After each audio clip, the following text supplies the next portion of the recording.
So, ito na. Isasalang na natin ang karne manok.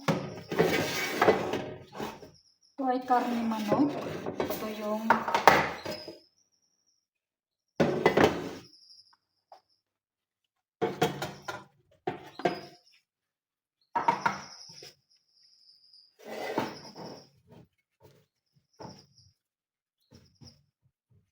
i-arrange natin para madaling maluto.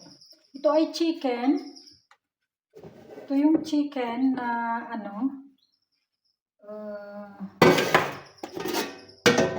iihaw ko. Nagagamitin ko ang air fryer. Ito ay meat.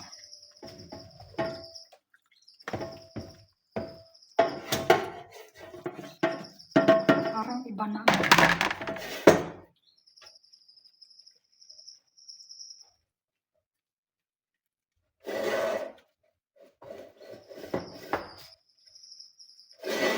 So, yan guys.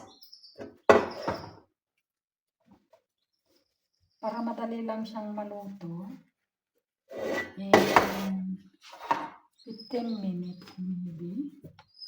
So, i-on natin ang air fryer. And dudual natin siya. Ito yung timer niya. Ito yung temperature niya. So, ang temperature niya ay tama na yun, 200. So, ilalagay ko siya sa 15 minutes. 15 minutes. Ito naman ay yung chicken. Ang ilalagay ko naman ay 15 minutes din. 15 minutes. So, ilalagay natin na dual. So, parehas siya. So, ilalagay na natin.